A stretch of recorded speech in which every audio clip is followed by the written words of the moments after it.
Welcome. This is the fourth episode of the bettors. Thank you for joining me. Today we are going to do an NBA market rundown for the Monday slate. This is the 4th of January.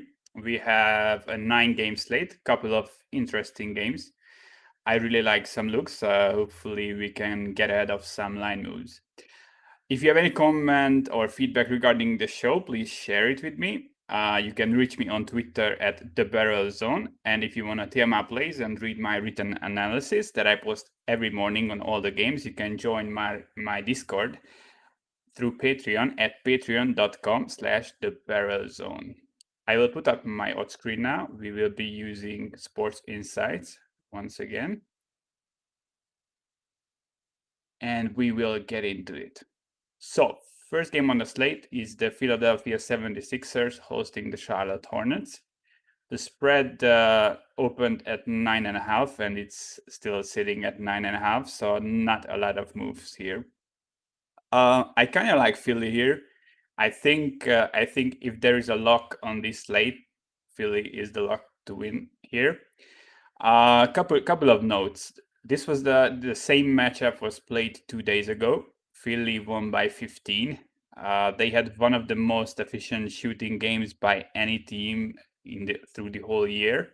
They had like almost a 70% effective field goal percentage. That's probably regressing, but they had 10 more turnovers than the Hornets, and they still won by 15. I think that's huge. Turnovers generally, I always check these things that can change game by game, and turnovers obviously is one of the things that is really affected by variance. But for Philly, turnovers aren't usually a problem, so they are not a bad team when it comes to turnovers. So basically, they got really unlucky. They gave away 10 more balls than the Hornets, and they still won by 15. I mean, if you check the Philly defensive stats, it's really impressive this season. They allowed the second lowest points per possession and the lowest effective field goal percentage. I mean, they are without a doubt now a top 3 defense, and this Hornets team is not that good. And while I'm not high on the Philly offense, they have one of the better rebounding in the league, especially on the offensive end. So they will be out rebounding the Hornets. I don't think the Hornets will be able to put up too many points here, and I would think this is once again like a 15 to 20 point Philly W here. This is a bit weird for me that this line isn't moving. I make this closer to 10 and a half than 9.5. I don't think we will see Charlotte action, but if we do, I think even at 9, the 76ers would be worth just a small play. And this I do think this is a team to follow, as the stats look really good this season compared to like last year. All right, next game. Orlando Magic, Cleveland Cavaliers. Orlando is at home, and the game is off the board as we have multiple questionables, but some soft books have the game up, and Orlando is laying 5 points. The injuries here, I mentioned Fournier, who was out for the Magic the last game. He's an important piece. He's questionable here. Also, he's a top 70 player in player efficiency, and he has the highest number of points per possession on this team. So yeah, he's an important piece. He is at least worth at least a point. I would probably make this around Orlando -4, 4.5 if he's out.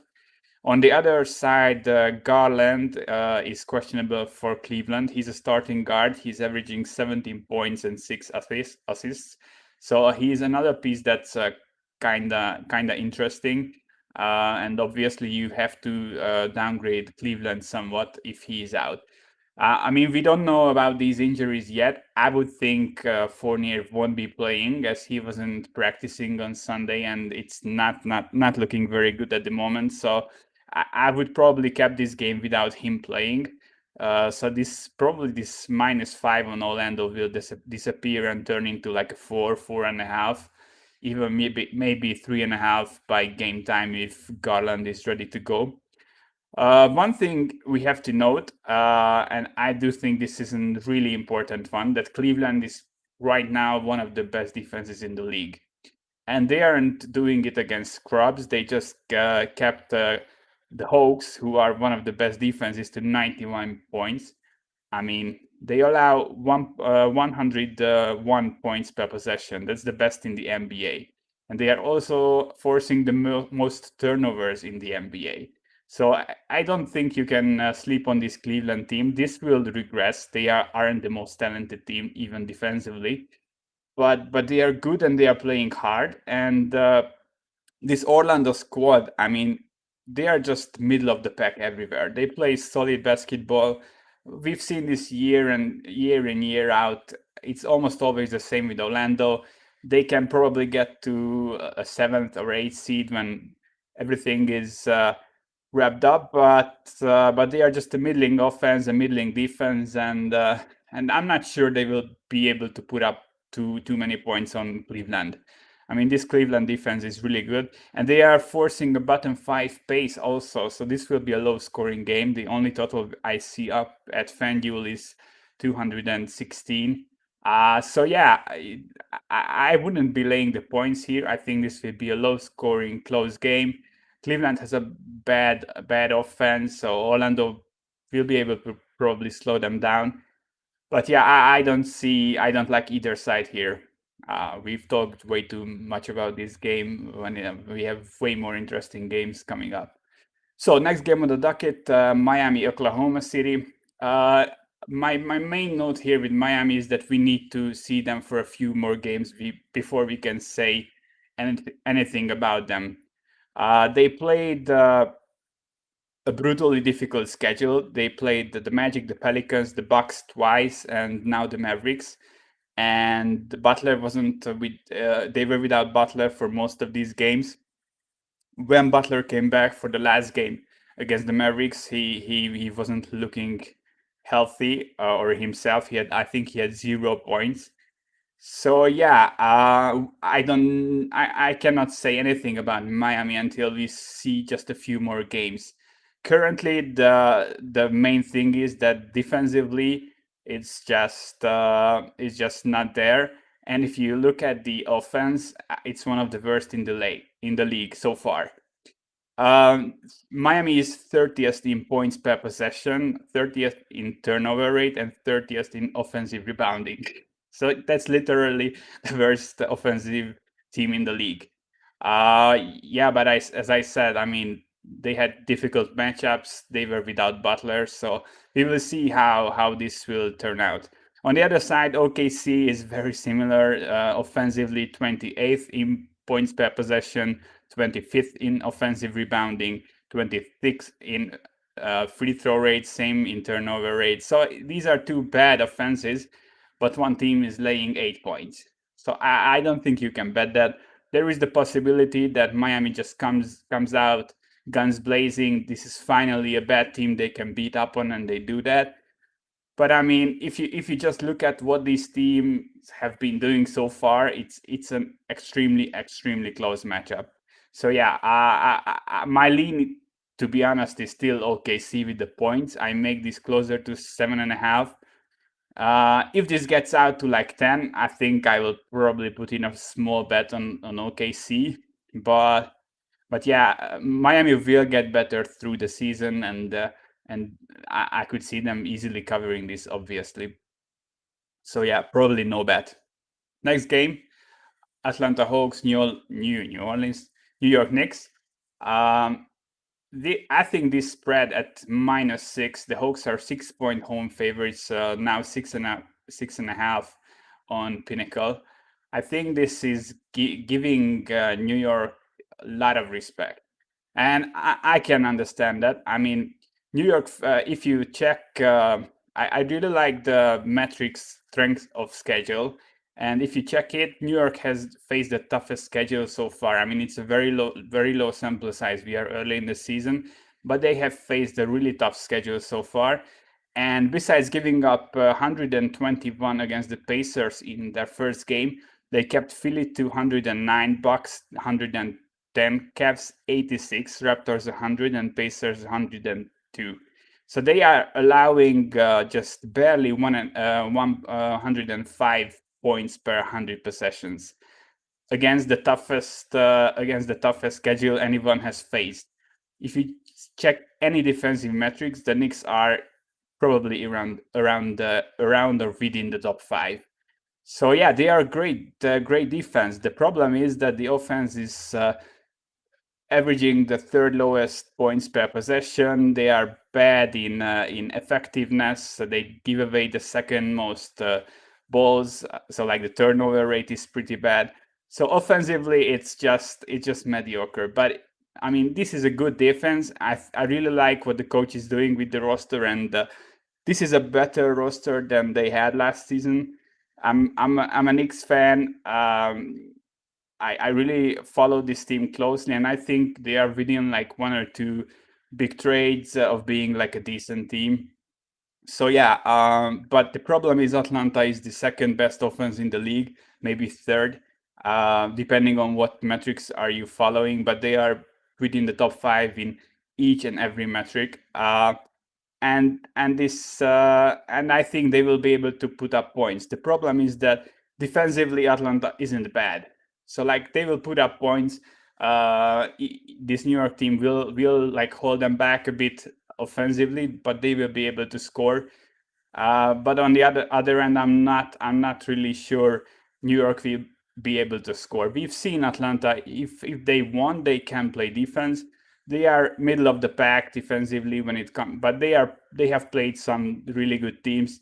They had two games against Brooklyn. So I mean, if you just check the stats through the year, they had a pretty difficult schedule, and their defense was holding up for the most part. So I do think I make this closer to 7.5. I think this 6 will disappear everywhere. Some books, as I said, are already at 6.5. I think this is a good spot to sell the Knicks a bit. What they have done defensively is really nice. I think the team is looking good, but the Hawks are for real offensively, and they aren't such a trash defense that they couldn't hold back the Knicks. We've seen that the Knicks can beat the Pacers. They've beat the Bucks, so they can win this game for sure. But most of the time, I think this is Atlanta winning it by 7, 8, maybe 10 points.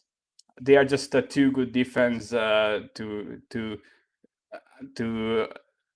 stop every night. And yeah, the Knicks will regress defensively, I think, and the offense is still not there.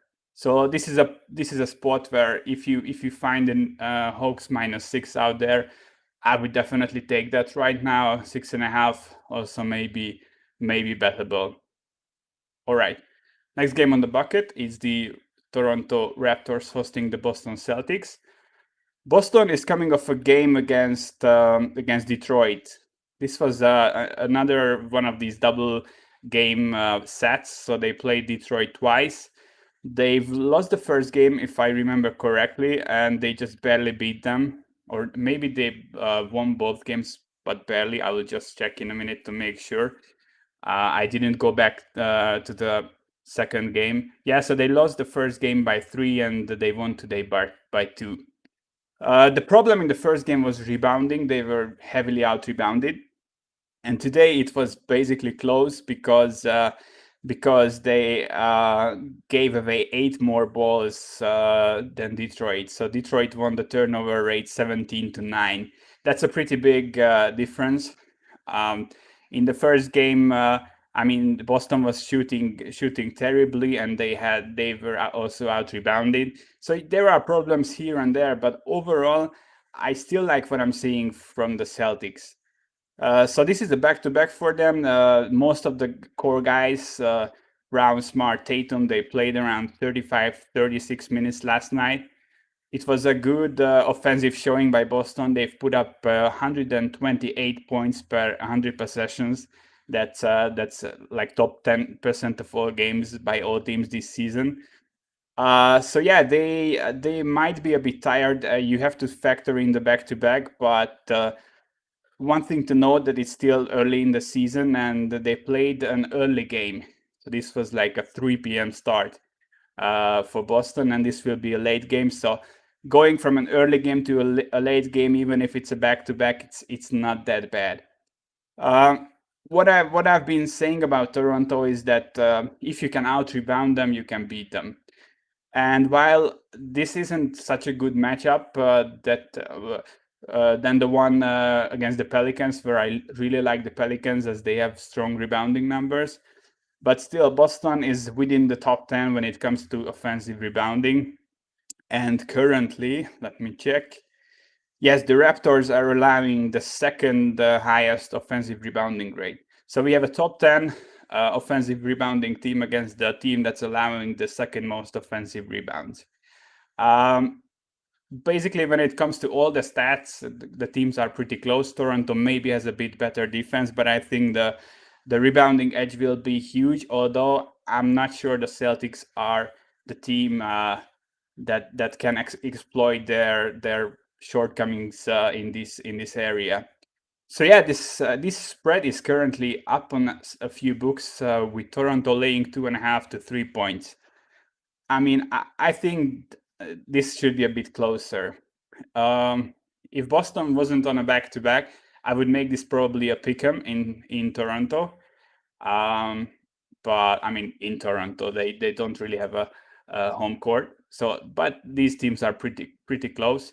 Slightly in towards the Celtics, of course.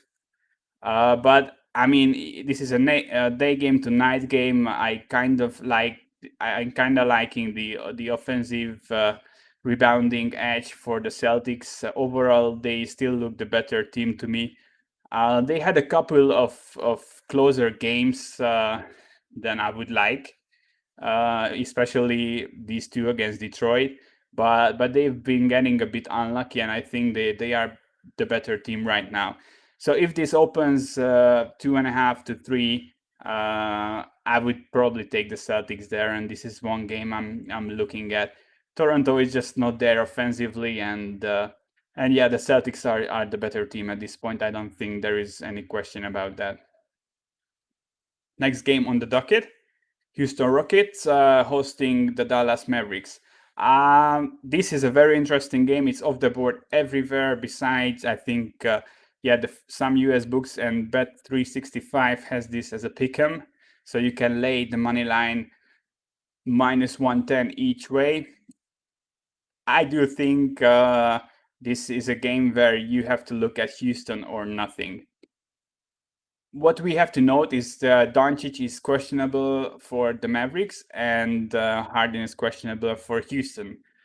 We don't know really anything at this point. It's still super early, so it's overnight basically in the US. We don't know about their status, but I mean, we have a line and we can kind of figure our way around it.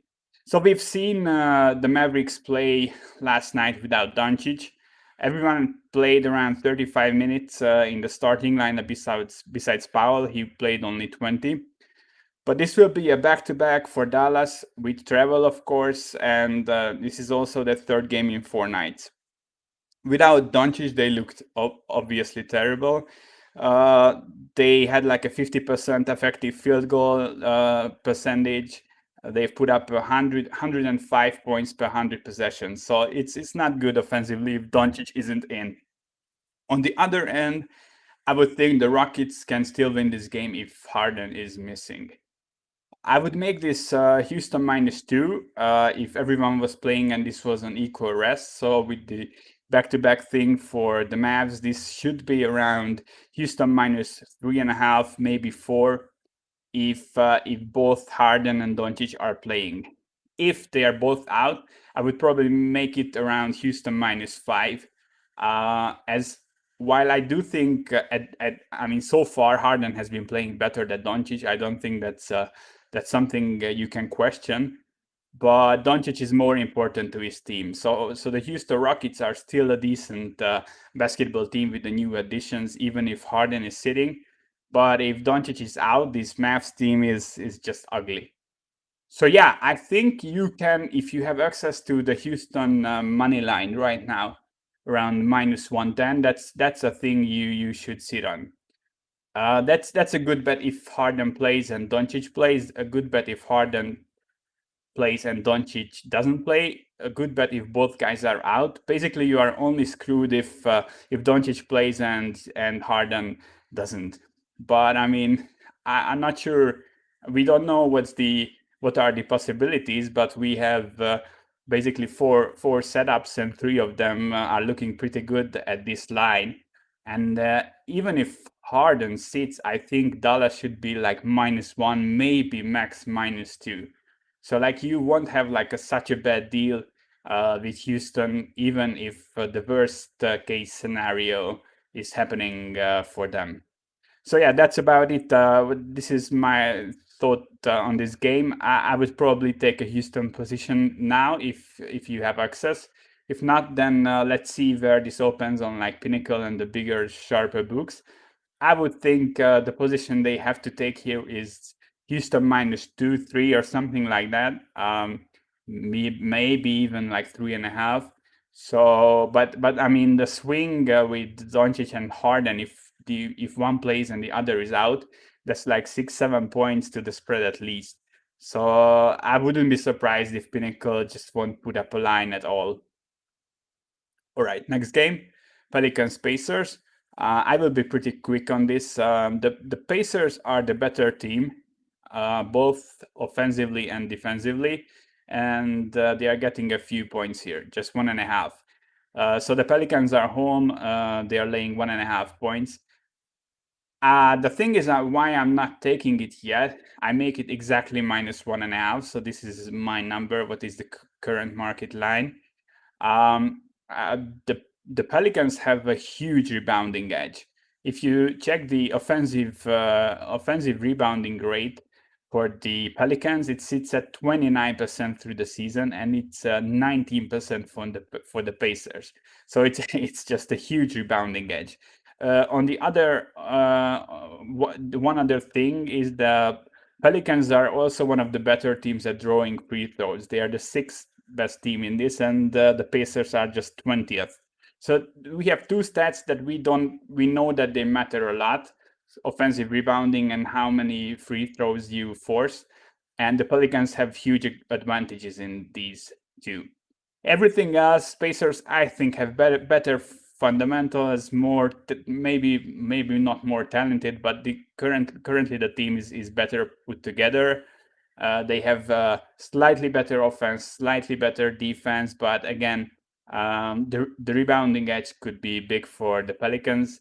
I don't see anything here, to be honest, unless this gets out to like -3 on the Pelicans. I would then probably jump on the Pacers, but I don't think this game will attract too much action, to be honest, as this is the perfect line in my opinion.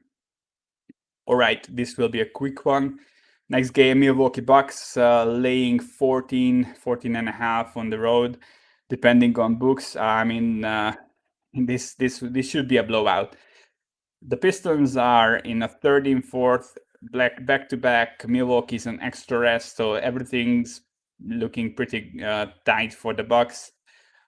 Besides Grant, everyone played less than 30 minutes for Detroit, so it won't be like a huge rest disadvantage, but it's still one, and it's like a top 3 offense of Milwaukee against the bottom 3 of the defense of the Pistons. On the other side, Milwaukee isn't known for their defense, but they are still a top 10 defense, and this Detroit offense again is just bottom 5-ish. So yeah, I think they got lucky against the Pacers both times, that they could keep this game so close.